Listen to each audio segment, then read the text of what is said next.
श्री यादवेंद्र सरकार, श्री हनुमान जी महाराज, श्री सरयू मैया, जिनकी सन्निधि में बैठ करके हम आप भगवान की कथा कहने और सुनने का सौभाग्य प्राप्त करें। भगवान करुणामय, अत्यंत भक्त वात्सल्य परिपूरित, सदैव भगवान भक्तों के लिए, भक्तों की रक्षा के लिए सदैव तत्पर रहते हैं।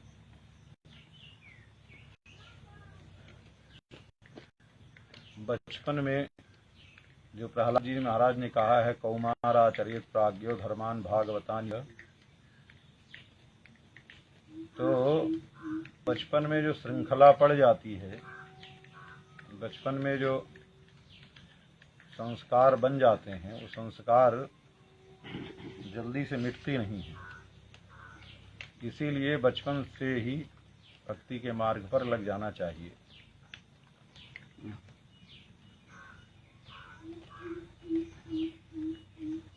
मिथिला मंडल में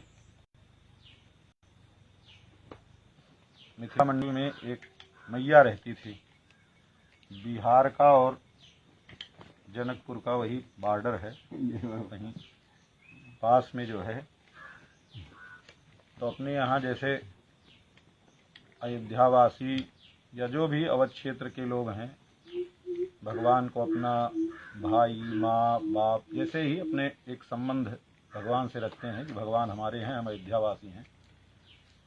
जैसे ब्रजवासी हैं, ब्रजवासियों का ठाकुर जी के प्रति भाव है, ऐसे मिथिला वासियों का सबकी भावना है। किशोरी जी हमारी बहन हैं, हमारी बेटी हैं, अपनी अपनी सबकी भावनाएं हैं इसी संबंध के नाते, क्योंकि श्री जी का प्रागट्य वहाँ हुआ है। तो उस संबंध से सब श्री जी से अपना नाता जोड़ते हैं। जैसे यहाँ रघुनाथ जी से सब अपना नाता, अपना संबंध रखते हैं, वैसे ही पर मिथिला में जो संबंध रखते हैं, उस संबंध में बड़ी प्रगाढ़ता होती है। अपने यहाँ के संबंध में तो थोड़ी शिथिलता भी है, वैत्यास्य भी है, कुछ लोग ढीलपुच भी रहते हैं, इधर उधर भी हो जाते हैं, पर वहाँ का संबंध बड़ा दृढ़ होता है।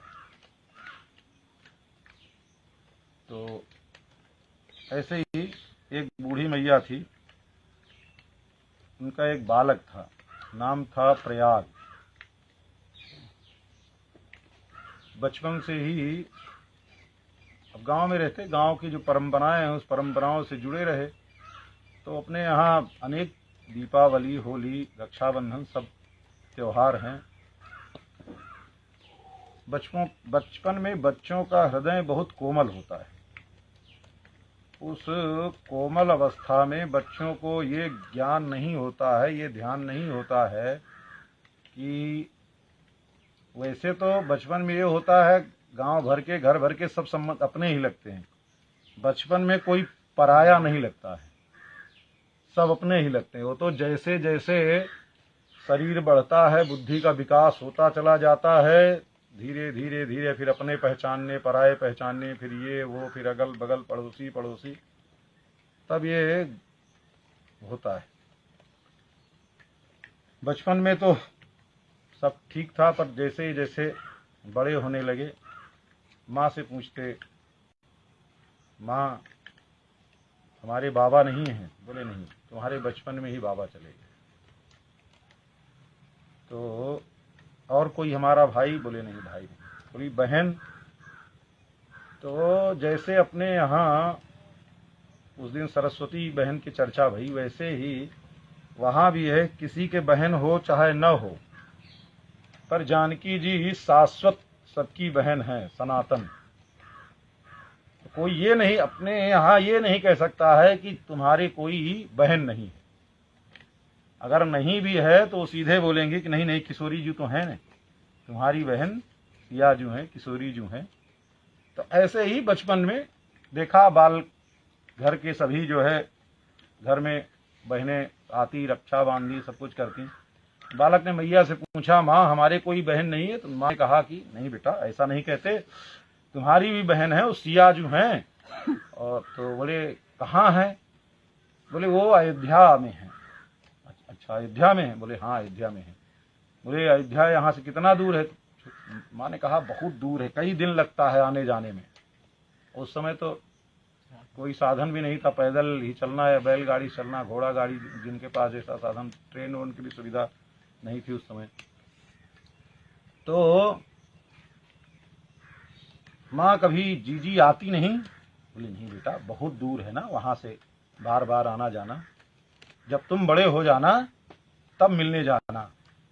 और ससुराल में बेटी थोड़ा, ससुराल में ससुर के हिसाब से, सास के हिसाब से, पति के हिसाब से, सबके हिसाब से रहना पड़ता है। तो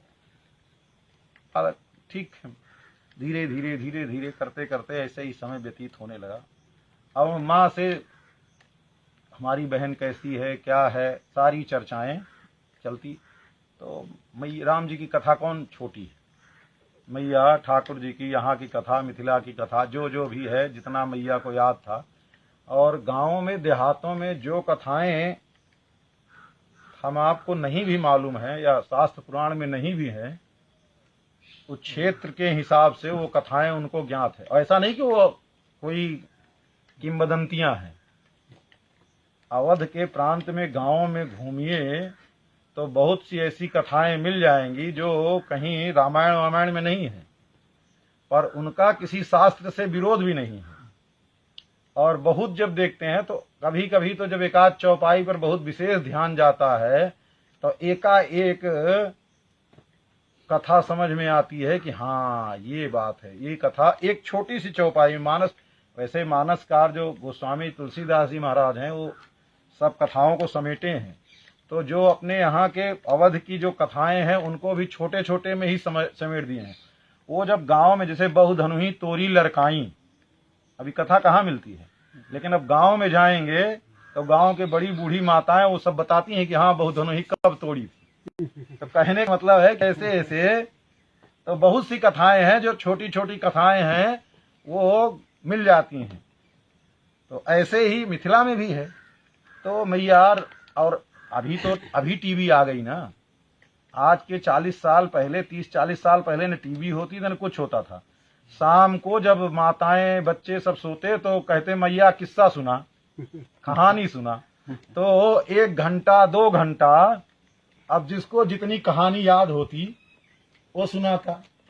तो जो सामान्य जन होते हो तो सुनाते, पर धार्मिक परिवारों में ये होता कि बस कोई राम जी की कथा, कोई कृष्ण जी की कथा, कोई कथा पुराणों की, कोई न कोई चर्चाएं, कोई न कोई कथाएं जो है रात्रि में 1 घंटा 2 वो सब लेटे रहते। और होता भी क्या, ठंडी के दिन में बड़ा लेटने का और एक अजीब तरीका था। जमीन पर पुआल डाल देते और उसी पर सारा बिस्तर डाल करके सारे घर परिवार के जितने लोग होते सब उसी में रात में, जो जिसके यहाँ रजाई अथरी कथरी सथरी गांव के तो सब व्यवस्थाएं हैं, उसी में सब सोने दे और सब हुंकारी भरते। और ये भी है, अगर कोई हुंकारी भरना बंद कर देता, बीच बीच में हूं करते रहिए। अगर कोई हूं नहीं किया तो डांट दे, हम सुना रहे हैं कहानी और तुम हूं नहीं कर, हुंकारी नहीं भर रहे हो। तो ऐसी परंपरा थी। तो उसमें ये होता था कि जो नहीं भी पढ़े लिखे होते थे लोग, वो सब धीरे धीरे भगवान की एक एक कथाएं, एक एक चर्चाएं अपने समाज के अनुसार सब हो जाती। तो ऐसे ही माँ बेटा ही तो थे केवल घर में। तो रात्रि में मैया से बोलते, मैया हाँ जीजी के बारे में बताओ। तो मैया एक एक कथा, कैसे ठाकुर जी आए, आ करके कैसे मिथिला में रहे, कैसे नगरवासियों को सुख दिए, कैसे सबको अपनाए, कैसे सारी कथाएं मिथिला की। फिर कैसे ठाकुर जी, केवल मैया जो है ज्यादा नहीं, मिथिला की जितनी कथा थी वही कथा मैया सुनाती। आगे की कथा तो उतनी कथा सुनते हो बार बार। अब बार बार सुनते सुनते सुनते सुनते वो मानस पटल पे इतना बैठ गया कि अब मन से कभी लगते परा। देखो बचपन में सुनते सुनते सुनते सुनते अगर भगवान की कथा या धर्मशास्त्र की चर्चा होते तो बचपन में सुनते सुनते वो परायापन खत्म हो जाता है। बुढ़ापे में बड़े होने पर क्योंकि बुद्धि का विकास हो जाता है ना, तो बुद्धि तो बड़ी खतरनाक है, वो 20 जगह तर्क वितर्क ले जाती है। तो बचपन का जो अपनत्व होता है वो एकदम दृढ़ होता है, उसमें तनिक भी इधर उधर नहीं होता है। तो ऐसे ही मैया कथा सुनाती। धीरे धीरे धीरे धीरे करके प्रयाग जो है बड़े भय, एक दिन मैया से बोले, माँ बहुत दिन हो गया जीजी नहीं आई और आप भी उसका कुछ हाल खबर नहीं लेती हो, तो ऐसा करते हैं हम जाएंगे जीजी के यहाँ। मैया ने प्रयास किया रोकने का, पर अब बालक जिद कर लिया तो मैया ने कहा ठीक है कोई बात नहीं है। कुछ महात्मा लोग जा रहे थे, जैसे मिथिला से अयोध्या की ओर आते हैं तो इसे कुछ महात्मा लोग आ रहे थे। मैया ने कहा ठीक है जाओ। साथी संगाती लोग कुछ लोग मिल गए, अब चल दिए वहां से। दही चूड़ा आदि जो भी रास्ते का, क्योंकि उस समय होटल तो होती नहीं थी, होटल तो आज होने लगी ना। रास्ते में लोग अपना अपना साधन ढूंढी, चूड़ा चूड़ा अपना अपना सब साधन रख करके, कपड़ा लगता कम लेते, दुइये कपड़ा लेते, तो खाने पीने के जितना सामान होता महीने भर का पूरा राशन पीठ पर रहता और उसी से बर्तन सब। हाँ बर्तन वर्तन सब। सतुआ सबसे सरल था। करते क्या महात्मा, सतुआ गमछा बिछाते, उसी पर लोटा थोड़ा थोड़ा पानी डाल करके और सतुआ और अचार, बस दो चीज तो बस पूरा। फिर और फल फूल की कमी नहीं होती थी। आज न हो गया कि सरकार पता नहीं कैसे हो गई। पहले तो रास्ते आप चलिए रोड पर तो आम के, नीम के, महुआ के ऐसे इतने पेड़ होते कि मौसम के, और बगल बगल में अमरूद का बगीचा, इसका बगीचा, बेर के तो जामुन के, सब ऐसे लगे रहते। जो मौसम रहता उस मौसम में किसी को, लोगों का एक समय का भोजन तो मौसमी फल ही हो जाता था। जामुन के दिन में लोग जाते, जामुन तोड़ करके ले आते हो। आम के समय में आम गिरता हो, बाल्टी में देसी आम होता और बाल्टी में भर करके रख लेते, चूसते, एक समय उसी को खा करके पार हो जाता उसी। तो ऐसे चलता था, ये स्थिति थी। तो आज तो केवल अन्न खा खा 12 घंटा जय बार खाओ, केवल अन्न खाओ। सबसे बड़ा बीमारी का घर है अधिक अन्न खाना, अधिक अन्न ग्रहण, क्योंकि अन्न तो जला भुना सब होता है, छौंका छौंकाया। जितने रोग का घर है सब है। ऑक्सीजन कुछ मिलती नहीं, कच्चे पदार्थ, फल फूल, ये जितने भी हैं, ये सब चीज जो खाते हैं उससे जा करके वो शरीर में खून जो होता है ना, रक्त होता है, और रक्त में ऑक्सीजन पैदा करते हैं ये सब चीज। और ये सब जो कड़ाही पर चढ़ा दिया गया, दाल चावल बना दिया, उसका ऑक्सीजन जलने के कारण सब खत्म हो जाता था। प्राचीन काल में यही स्थिति थी। बेल का समय होता था महाराज, अभी गर्मी के समय में, इस समय में महाराज शाम को बैठते हो, बेल का शरबत बनता। क्या ये सब चीज ले तो कहीं व्यक्ति बीमार होगा? कोई बीमार उमार नहीं होता था। होता तो देवमंजनी तोड़ ले आओ, तो ये तोड़ ले आओ, आलूस का पत्ता तोड़ ले आओ, बस इसी से दवा हो जाती थी। तो ये स्थिति थी। तो रास्ते में अपना वही चलता था।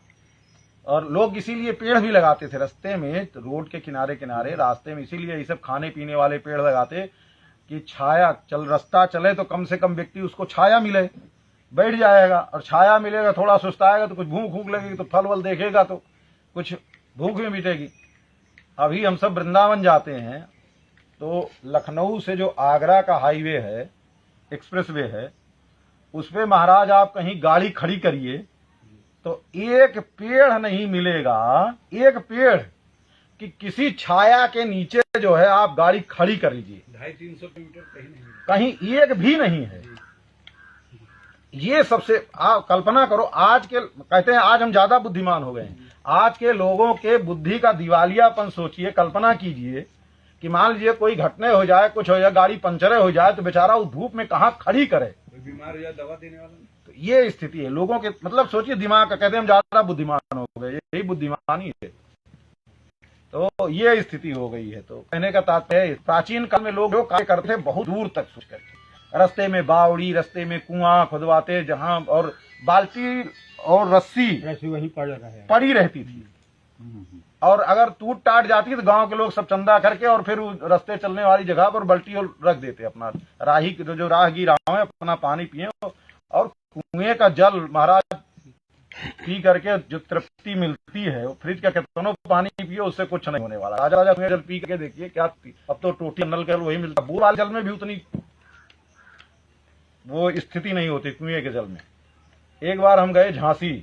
झांसी में मेहंदी बाग एक स्थान है, मेहंदी बाग करके, वहां राम जानकी मंदिर है, वहां कुआं है महाराज। और उस कुएं का जल बहुत नजदीक, बहुत ज्यादा दूर नहीं, बरसात में तो हाथ में चला जाता। हाँ बरसात में हाथ में आ जाता है, ऐसा हो जाता है। गर्मी के दिन इतना ठंडा महाराज, इतना ठंडा जल ले आकर के दिया। हमने कहा भैया फ्रिज का जल क्यों ले? बोले नहीं फ्रिज का जल नहीं महाराज, ये कुएं का सीधे सीधे जल है, इतना ठंडा।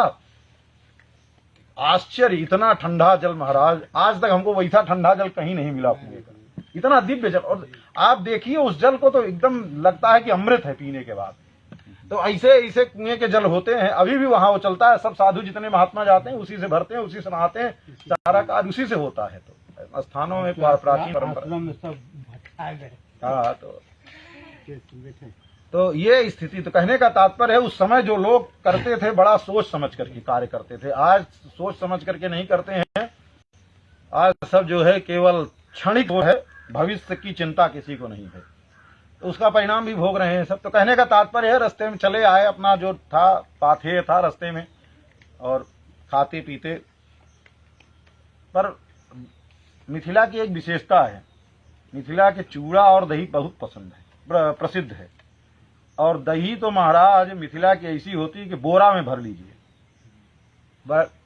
वहां की दही ऐसा जमाते हैं कि वो बोरा में भर लीजिए, और बोरा में भर करके ट्रेनों में लद करके जाती है।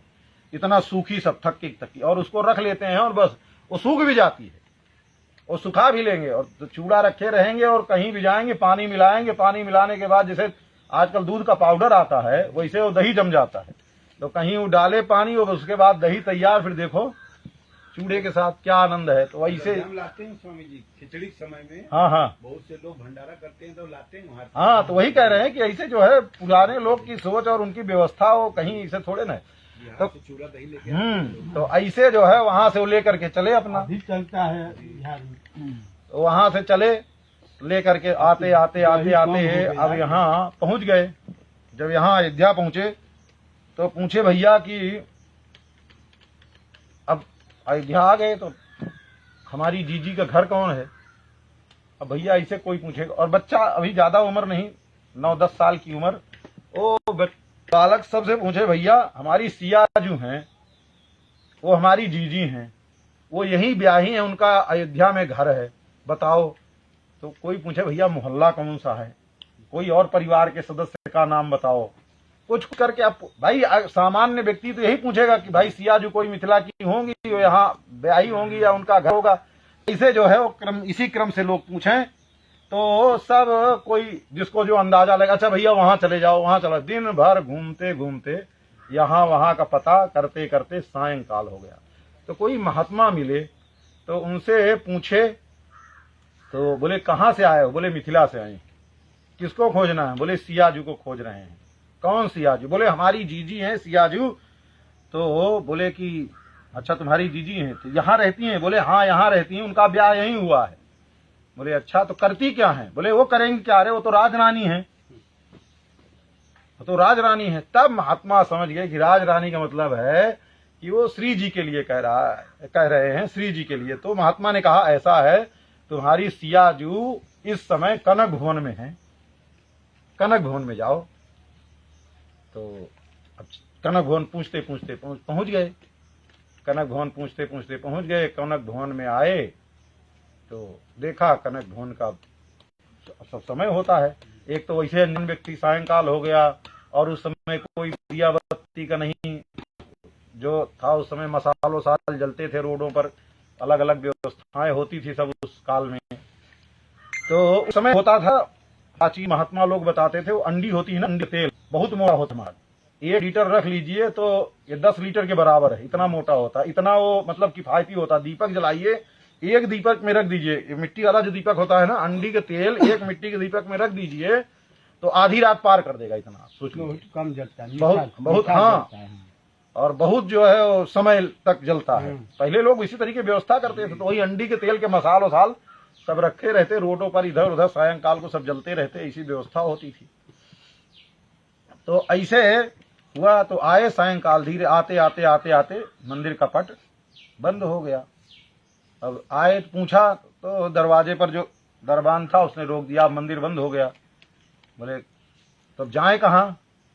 तो वो बालक ने कहा कि हमारी सियाजू अंदर हैं, हम उनसे मिलना चाहते हैं। बोले भैया किसी से भी मिलना हो। उसने भी सोचा कोई रसोई बनाने वाली, कोई जैसे बहुत से सेवक के लोग रहते हैं, सब्जी मनिया करना, ये करना वो करना, कोई सेवा के लिए आती होगी सियाजू। तो बोले हमारी सियाजू हैं। बोले यहाँ सियाजू आजी कोई नहीं है, अगर हैं भी तो सुबह मिलेंगी, अब दरवाजा बंद हो गया है। तब जाए कहाँ, रहने के लिए कोई जगह नहीं। तो वहीं कनक भवन बिहारी जी का जो गेटे पर वहीं सर रख करके और सो गए। और सोए क्या, दिन भर के थके, चले पैदल, एक तो पैदल इतनी दूर से आए और दूसरे जो है थक गए थे और दिन भर खोजते खोजते थक हार गए। जब कोई अपने प्रेमी से मिलने के लिए कोई अपने घर से चलता है तो उसको ढूंढने की जो त्वरा होती है, उस त्वरा में व्यक्ति खाना पीना भी भूल जाता है। अरे खाने पीने का रास्ता आता है, जिससे हम मिलने के लिए गए उससे मिल जाए तो साथ में बैठ करके खाए पिए तो अच्छा लगता है। रास्ते में कितनों खाते पीते चले आए, जब जहां अपने गंतव्य तक पहुंच जाते हैं तो साथ के मिल करके जो खाने का आनंद होता है वो अलग होता है। तो यही सोच करके बालक ने सोचा जब अपनी जीजी से मिलेंगे तो साथ में बैठ करके खाएंगे। अब वो बेचारे भूख के, एक तो सारा दिन दौड़े थे खोजते खोजते, अब रात्रि में लग गई थी भूख, तो वहीं कनक भवन बिहारी के सामने रख करके सर और सो क्या लेट गए और वहीं रुदन करने लगे, रो रहे हैं मिथिला की भाषा में। अब रुदन कर रहे हैं, रुदन करते करते पहरेदार वहरेदार थे सब अपनी अपनी जगह सो गए। रात्रि में श्री जी ने कहा ठाकुर जी से, प्रभु देखो आप कितने निर्दयी हो, हमारा भाई मिथिला से पैदल चल करके आया है यहां तक, हम तो इसलिए नहीं बोल रही थी कि आपको जो है कुछ दया आएगी, आप अपनी तरफ से कुछ, तो आपने नहीं किया तो कम से कम हमारे भाई आया है दरवाजे पर रो रहा है। ठाकुर जी ने कहा कि देवी ठीक है, कलयुग का समय है, इस समय आपका भाई है, ठीक है, वो कल अपना इधर उधर मिलजुल करके सबसे संतों के बीच में रह करके। श्री जी ने कहा नहीं, हमारा भाई आया है और अब उससे मिल, क्योंकि वो रो रहा है, अभी भी रो रहा है और दिन भर का भूखा है, खाया पिया नहीं है। तो ठाकुर जी ने कहा कि कोई बात नहीं, कल खा लेगा। बोले नहीं। श्री जी ने कहा नहीं। ठाकुर जी ने कहा देवी इतना थोड़ा धैर्य रखो। बोले महाराज धैर्य क्या रखें, हमारा भाई रो रहा है, आप कह रहे हो धैर्य रखें, आपका भाई रोता तो पता चलता। अब हमसे नहीं रहा जा रहा, अब आप चलिए। श्री जी ने ठाकुर जी का हाथ पकड़ा और हाथ पकड़ करके कहा प्रभु। ठाकुर जी भी चले आए। अब वो प्रयागदास लेटे हुए थे सर रख करके, धीरे से कनक भवन बिहारी का जो बाहर का दरवाजा है वो खुला। जैसे दरवाजा खुला तो सोए तो थे नहीं, लेटे हुए थे, उठ करके बैठ गए। उठ करके बैठे तो देखे इधर उधर, तो पूछा कि आप कौन हैं। तो ठाकुर जी ने पूछा आप कौन हैं। ठाकुर जी ने पूछा आप कौन हैं। बोले हम मिथिला से आए हैं, हमारा प्रयाग नाम है और हमारी जीजी यहीं रहती हैं सियाजू। बोले अच्छा आपकी जीजी रहती हैं, तो क्या करती हैं। बोले करती क्या है, हमारी जीजी यहाँ के जो राजा हैं, जो यहाँ के राजा रामचंद्र हैं, उनसे उनका ब्याह हुआ है, यहाँ की महारानी है वो। बोले अच्छा यहाँ की महारानी है, तो पहचानते हो। पहचानते हो। बोले नहीं, कभी देखा तो नहीं है। तो बोले नहीं पहचानते नहीं। तो ठाकुर जी ने कहा कि जिन राजा राम जी को खोज रहे हो वो तो हम ही हैं। बोले अच्छा आप हैं। तो और ठाकुर जी ने इशारा किया ये आपकी जीजी हैं, सियाजू हैं। बोले नहीं ये हमारी जीजी नहीं हो सकती। बोले क्यों नहीं हो सकती हैं। बोले नहीं ये नहीं हो सकती। हम ना पहचाने तो कोई बात नहीं है, लेकिन जीजी ने हमको बचपन में देखा है, जीजी तो हमको पहचानती हैं, वो तो जानती हैं। तो श्री जी आकर के, किशोरी जी आकर के पास में बैठ गए और बैठ करके बोले नहीं हम तुमको पहचान रहे हैं। बोले नहीं आप हमारी जीजी नहीं हो सकती। बोले क्यों नहीं हो सकती हैं। बोले हमारे मिथिला की परंपरा है, जब भाई बहन के यहाँ जाता है तो बहन उससे लिपट करके रोती है। बहन लिपट करके रोती है, और आप ऐसे बात कर रही हो लगता है जैसे कोई पराया आया हुआ है, कौन है क्या है कुछ पता नहीं। ठाकुर जी ने कहा लो अभी तक जो है भाई से मिलने का शौक लगा था, अब तो श्री जी ने अब क्या करे, एक तो बालक बचपना अब श्री जी ने जैसे होता है गले से लगाया और हाय भैया इतने दिन तक कहाँ थे, अभी तक कोई खोज खबर नहीं।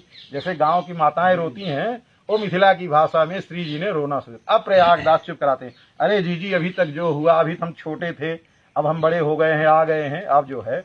तब श्री जी ने कहा कि तुम ऐसे अपने जीजा को प्रणाम भी नहीं किए, यहाँ आ गए। ठाकुर जी को साष्टांग प्रणाम करवाया। ठाकुर जी को साष्टांग प्रणाम करके और फिर श्री जी ने कहा कि जो है चलो। बोले नहीं, हमको बहुत जोर की भूख लगी है, दिन भर से केवल डोल रहे हैं कि आप मिलेंगी, आपके साथ जीजा के साथ बैठ करके हम दही चूड़ा खाएंगे, और अब कहीं नहीं जाने की हिम्मत ही नहीं, उठ करके चलने की हिम्मत नहीं, यहीं दही चूड़ा खाएंगे। अब वो अपना जो था दही चूड़ा खोले, दही भी निकाले, चूड़ा भी निकाले, चारों चार निकाल करके, और श्री जी को सब बनाना पड़ रहा है। श्री जी दही चूड़ा ली, मिलाई और मिला करके सब जो है, फिर ठाकुर जी ही बैठ करके दही चूड़ा खाए पिए, और खा पी करके फिर ठाकुर जी महाराज और श्री जी ने कहा कि जो है अब हम जा रहे हैं। ठाकुर जी ने स्पर्श किया, स्पर्श करते ही ज्ञान हो गया, और उसके बाद प्रयागदास जी से बोले कि अब हम जो है, रात्रि का समय व्यतीत हो रहा है, अब हम जा रहे हैं। अयोध्या में तो सारी अयोध्या है, कहीं भी रहो। तो ठाकुर जी अंतर ध्यान हो गए। अब प्रयागदास जी महाराज यहीं अयोध्या में रहने लगे। अयोध्या में कहीं किसी स्थान में जावे नहीं, और सरजू जी के किनारे किनारे कहीं जो है अपनी खाट लगा करके सो जाए। तो और भजन क्या था, भजन यही करे। एक नीम का पेड़ था बहुत पुराना, उसी के नीचे ज्यादातर रहे।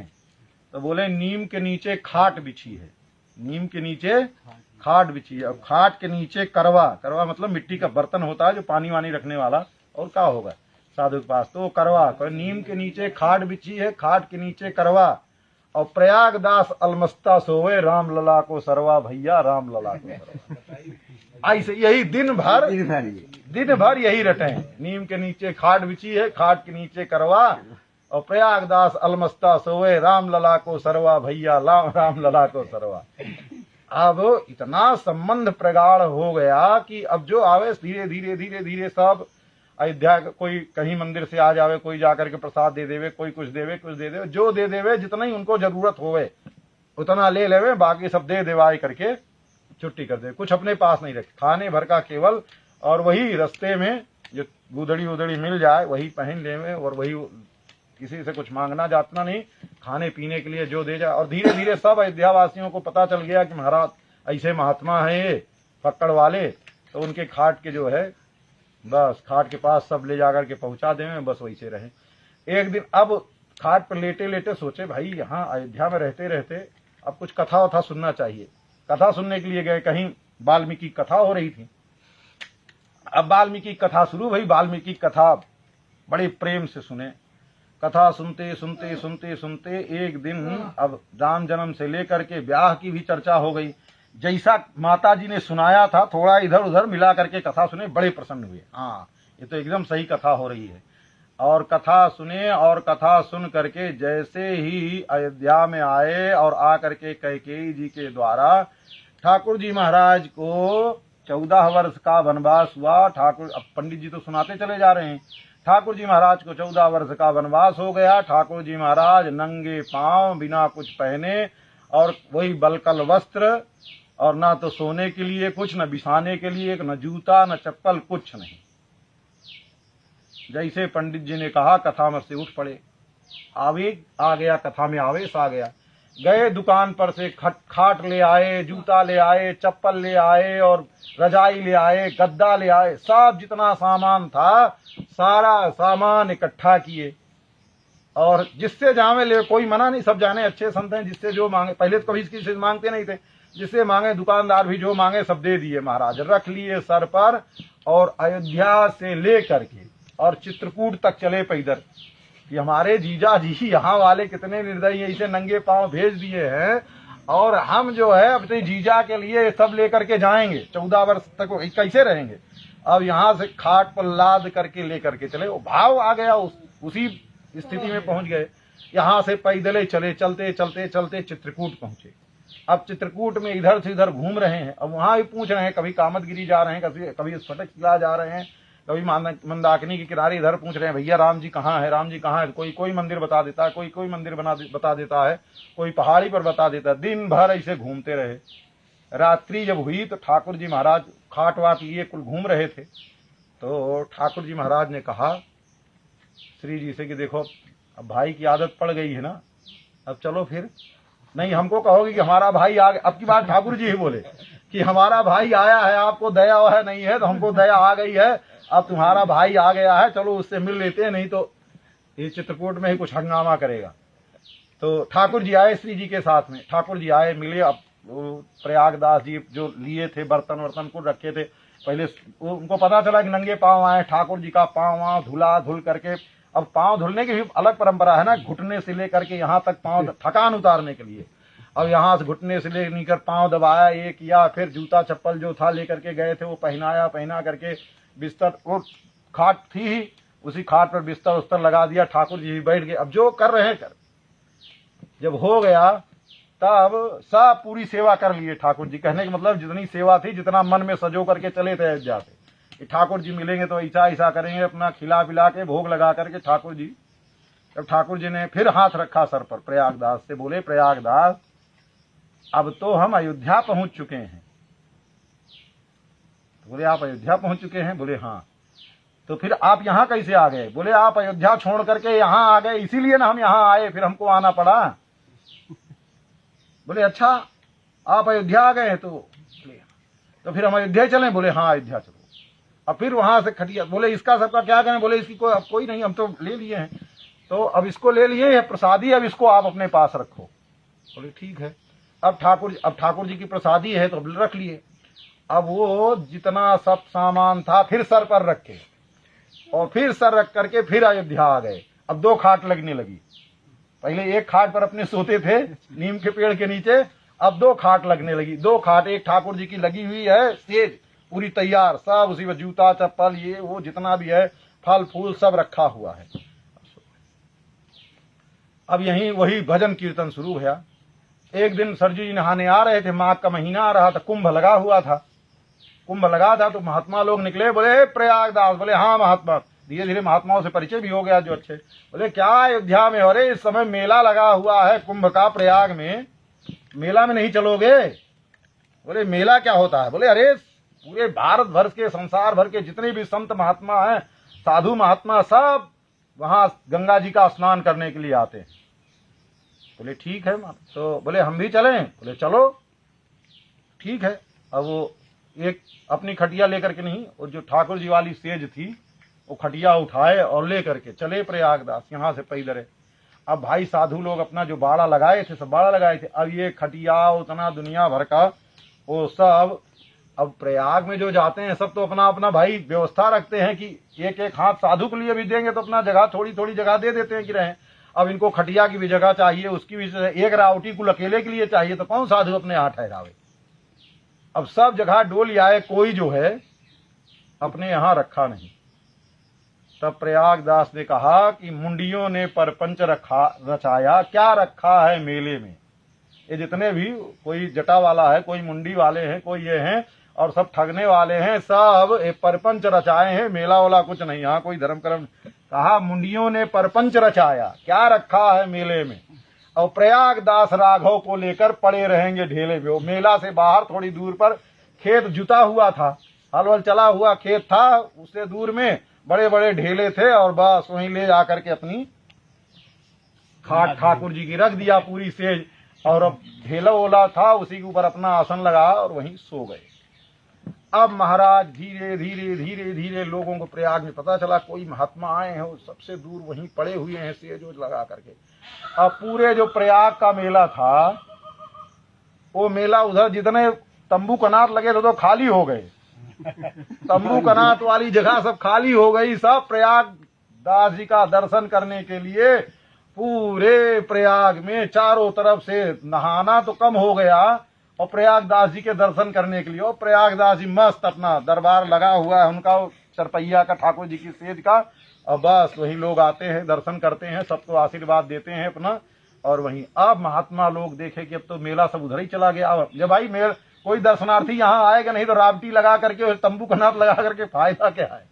सब महात्मा लोग गए और जा करके प्रयागदास से बोले महाराज अब आप चलो, आपके लिए एक अलग से हम लगा देते हैं, आप वही रहो, नहीं सारा मेला जो है सब इधर उधर हो जाएगा।